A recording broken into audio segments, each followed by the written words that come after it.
All right, now that we can graph externalities, we need to talk about some different ways to deal with them. So first up, I want to start with a method that is probably less contemplated, but actually frequently used, and that is just simply to ignore them. Sometimes the externality is not that big of a deal, and the cost of addressing it is going to be greater than the cost of people just tolerating it or dealing with it in other ways. For example, if you've ever been stuck in the elevator, well, not literally stuck, if you've ever been in an elevator or another small space with someone who wore too much cologne, you understand how that generates negative externalities, right? That extra scent, it's really strong, it's unpleasant for other people. But should we have some sort of government policy to deal with that? I'm not sure. For most of the time, it's just an unpleasant, inconvenience. Now, for a few people who have very severe allergies, that it can be more serious. For the most part, though, it's sort of trivial. And probably the best thing is just to ignore it, maybe to say something, maybe depend on social conventions. Hopefully you all have friends that if you were getting dressed up to go out and you had too much cologne on, somebody would say, hey, dude, that's too much, right? Tone it down, take a shower. We deal with it through simple social conventions and nothing else. So that's one possibility, and there are many small, trivial, or what we might call inframarginal externalities about which we do nothing. Now, other times we might try to internalize them. And what we mean by this is that people who generate the externality might also try to capture it. And there's a built-in incentive to do this with regard to positive externalities, at least. So if you are a developer and you're going to build a golf course, because Rochester needs another golf course that you can use like 4 months a year, right? And so if you're going to develop, and there's not enough, say we got 18 holes in here, there's going to be a nice pond or something in the middle here, nice clubhouse over here. So you're going to develop this golf course. If it's a beautiful, attractive facility and generates, business, it could be profitable on its own. But what happens to the value of the land around it? What happens to the value of this parcel of land? Well, it turns out that people like to build nice houses, right, overlooking the golf course. And so the value of these lots gets larger, right? And maybe they put townhomes in here, and there are other big single-family homes here, and they all have big windows overlooking the golf course. And all of these are worth more money, right, because of the golf course. So by building the golf course, the positive externality is increasing the property value in this land that adjoins it. So if you're the developer who's going to build the golf course, jump through all the hoops, get all the permits, right, invest all the money to build the golf course in here, which is the parcel of land you're going to initially buy? Well, you're probably going to buy the larger parcel of land. So when you develop the golf course, and it increases the value of the surrounding land, who owns that? Boom, you do, right? Your company does, your enterprise does, and you capture, right, that value. So now you can sell off the lots at a higher value. You can sell a big chunk. You can sell a big chunk over here to a developer who's going to put in neighborhoods through here, but you sell it at the increased value, right, due to the golf course. So with positive externalities, there's a built-in incentive to try to capture it or internalize the externality. It doesn't work as well with negative externalities unless there is some rule that makes you liable, for those harms. So there are cases in common law where, if someone does something that creates a nuisance. So let's say you went into a residential area and then you put in a cattle feeding lot.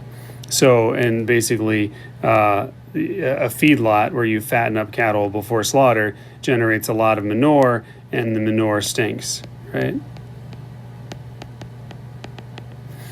And if this makes you, if that makes living in all of these houses around there less pleasant, less valuable, maybe they can sue you for nuisance. So if the the stinker, so to speak, is liable to neighbors for smell, and they have to pay damages, then they have an incentive to think about the negative externality of the smell before they build this here. And so they might be more likely to locate this, right? So locate the feedlot in a rural agricultural area, right? And then you're not liable. Now, on the flip side is there have been cases where developers have bought up cheap land in rural farming areas and then have tried to build houses there and then sue them for the smell. And then that case might be different, because you might say, no, you bought cheap land because it was already in a rural agricultural area. It's inefficient to allow you to force them to go out of business as a result of that. So that is a different scenario. So the question is, can you have rules or public policy that forces people to internalize the negative externality, to bear that in mind when they make their decisions, and therefore make better decisions, like putting agricultural enterprises together in areas where that's acceptable, and not in suburban or urban areas where the externalities might be greater. That's what zoning was largely created or envisioned to do, right? To help lay out areas, as they're being developed, so that residential, and commercial and industrial and agricultural enterprises were arranged in a way that made sense. Now, people have different views about zoning. I think it's to some extent today largely ameliorated through exceptions, variances by the zoning board, and that sometimes ends up being very political and maybe less than ideal. But the general idea of zoning was to minimize externalities by arranging some of these different uses together, so that noise and smell and traffic did not generate as many negative externalities on residential areas. So another way, and we'll come back to the main list on ways to deal with externalities, but another way of trying to get people to internalize them comes from an economist named A.C. Pigot, or Pigou, people say it differently, and his idea is to tax or subsidize. And so we refer to it as a Pigovian tax or a Pigovian subsidy. The tax is the most prominent example. Honestly, negative externalities are a much bigger public policy issue than positive externalities, and so more of the solutions to externalities deal with negative externalities, and therefore are on the tax side. So the Pigovian tax is it's elegant way of addressing this. And if we go back to our situation with producing electricity,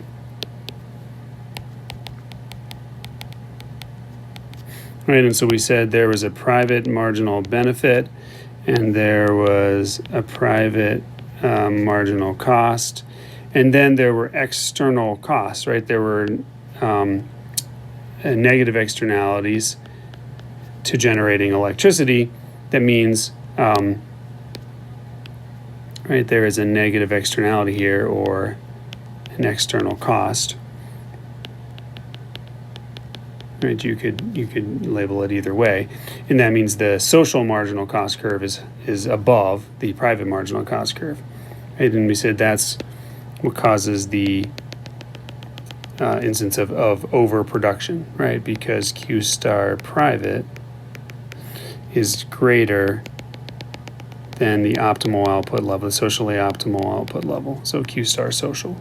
So it's an issue of overproduction, right? And I think we had identified the deadweight loss as this area right in here. I'll take that out for now. But here's the thing. Pigot says, what if we could force people to internalize the externality? right? So Pigot says force people, actors, to internalize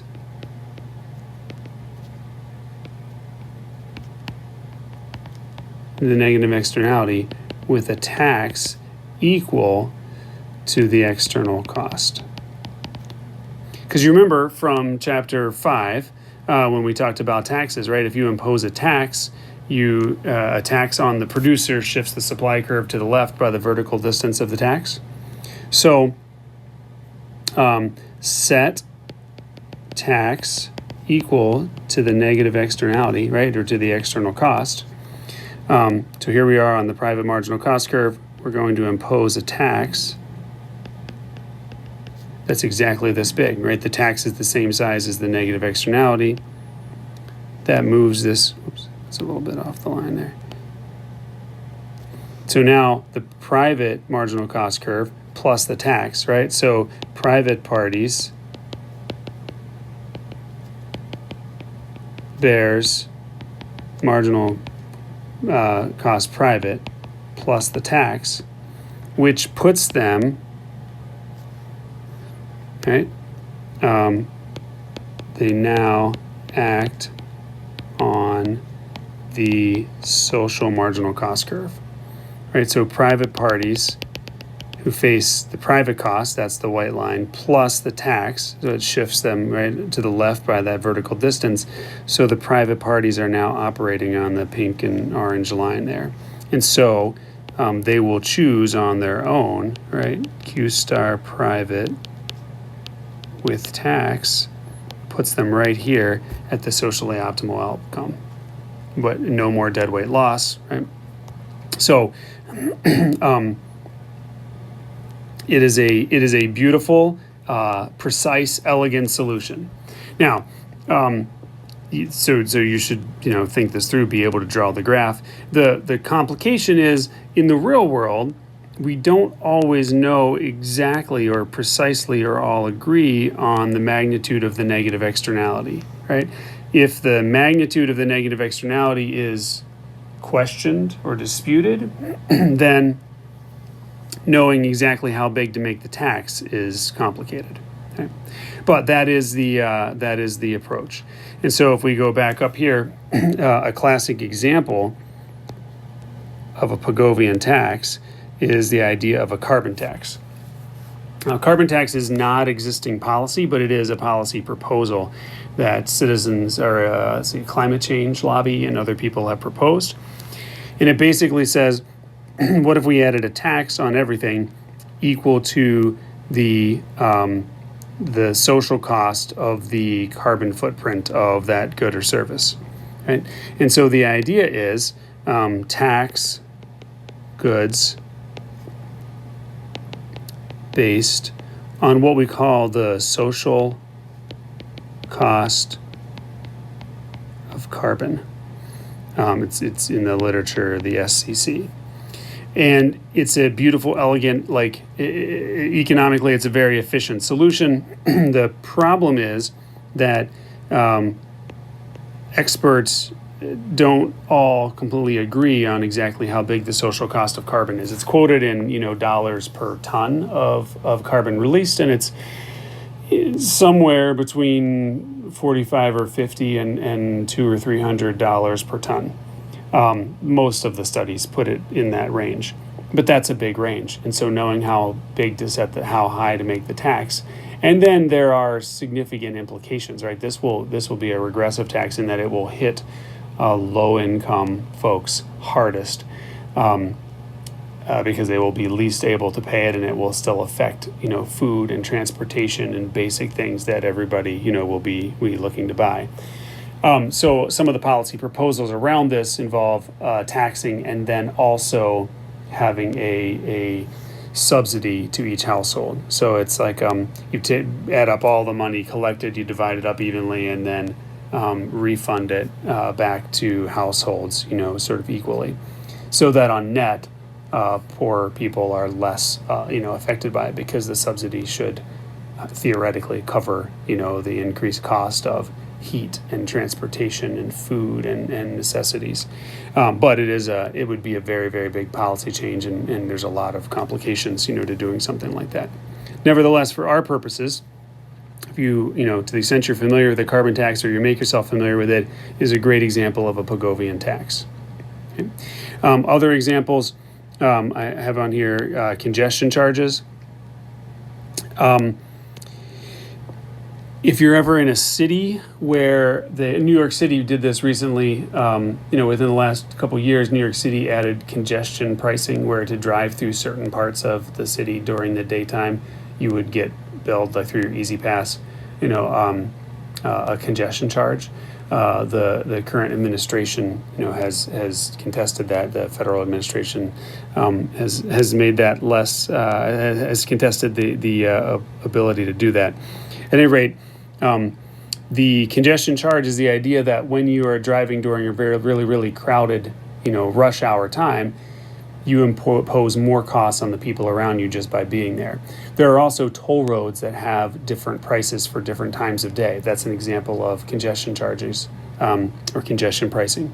So in Washington, D.C., if you're taking the toll road, the Dulles Greenway, at the Dulles and out to Leesburg, it's a private toll road, and it has two different tolls during rush hour. So in the morning, during certain hours, the commute in, from Northern Virginia into DC is more expensive, and in the afternoon, it is more expensive from 3 or 4 until 6 or 7 as well. That's an example of congestion charges, and the idea is that you make it more expensive to do something during those peak hours, and you encourage, because the negative externality generated is greater at that time, and you can encourage some people who have more flexibility to change their commuting time, and maybe you don't always have to add more lanes to an already big road. Maybe you can nudge people, encourage them to use the road at different times, such that the capacity is sufficient. That's another example of a Pigovian style tax. So we'll take a quick break there. You can look at Pigovian subsidies the same way. If you look at the positive externality graph and say, all right, why is it underproduced? What if we subsidized homeowners to add landscaping by this amount, and that would push them up to the other benefit curve, and they would get there automatically. I'm not going to draw that out for you. You can think it through or sketch it out on your own, but you should be familiar with how to deal with the negative externality graph. All right, I'll talk to you again soon.